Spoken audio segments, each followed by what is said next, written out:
देखिए क्वेश्चन को, question number 6 में क्या कहता है, A B C D is a quadrilateral, A B C D is a quadrilateral, ठीक है, whose diagonals intersect at the point E, उसके डायगोनल इंटरसेक्ट करते हैं E पर। DBC एक एंगल बनता है 70 डिग्री, BAC एक एंगल बनता है 30 डिग्री। हमें BCD फाइंड करना है और यह भी बताया है कि अगर AB BC के इक्वल हो तो ECD क्या होगा, यह भी फाइंड करना है।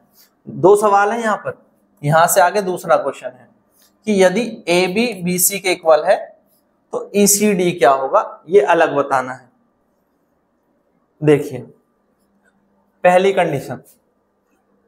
कंडीशन जब हमारे पास एक क्वाड्रिलेटरल ABCD है, उसमें ये एंगल हमें पता है 70 डिग्री और ये एंगल पता है 30 डिग्री, दो एंगल गिवन है।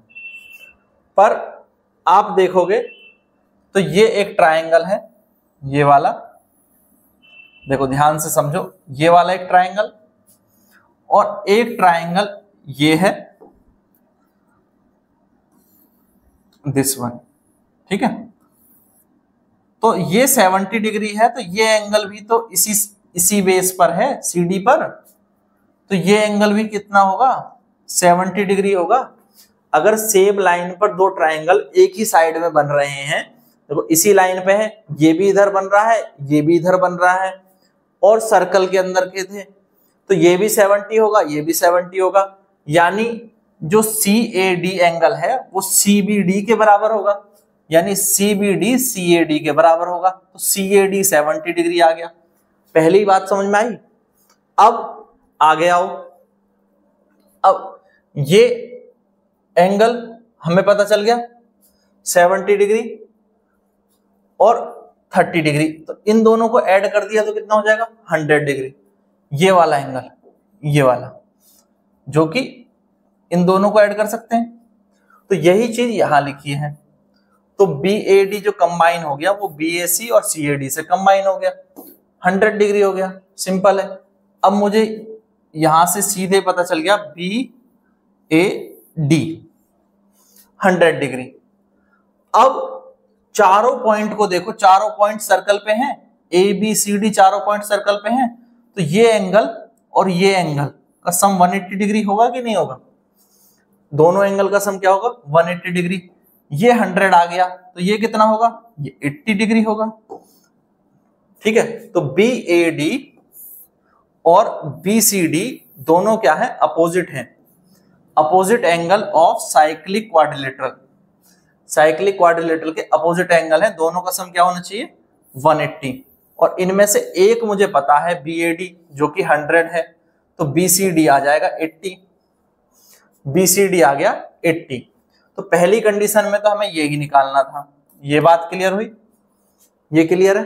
अब दूसरी कंडीशन ये थी, अगर AB बराबर है BC के, ये लाइन AB और BC ये दोनों इक्वल है, अगर ऐसा दे देता कि AB और BC इक्वल है और ये एंगल भी आपको पता करना है, फिर EC और D, ये एंगल इतना, ये वाला, ये आपको पता करना है ECD।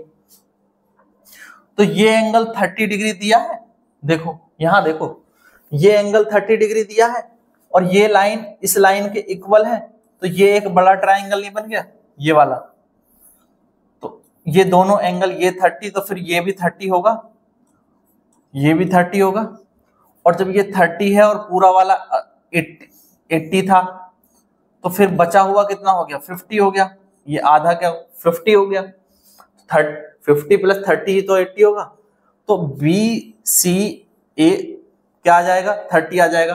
क्यों 30 आ जाएगा कि BCA CAB के बराबर होगा, CAB कौन सा, ये ऊपर वाला, इसके बराबर होगा, वो 30 आ गया, angle opposite to the equal side, इसलिए 30 आ गया। अब हमें पता है कि टोटल वो 80 है, अभी हमने निकाला था ऊपर, BCD टोटल क्या है 80 है, थोड़ा सा हिस्सा उसका उधर वाला 30 आ गया, 30 आ गया, क्योंकि दो एंगल जुड़े हुए हैं, तो एक 30 आ गया BCA तो ACD जो है वो कितना आ जाएगा 80 माइनस 30 इज इक्वल टू 50, जो कि ECD की वैल्यू है। ECD की वैल्यू क्या आ गई 50 आ गई। बस ABCD लिखने का खेल है, पहले समझ लिया करो, फिर आप आराम से लिख सकते हो। ठीक है, देखो वीडियो आपको पसंद आया तो लाइक जरूर करें, शेयर करें अपने सभी दोस्तों के साथ। इसी तरह के और वीडियोस देखने के लिए प्लेलिस्ट में जाएं। Thank you, thanks for watching.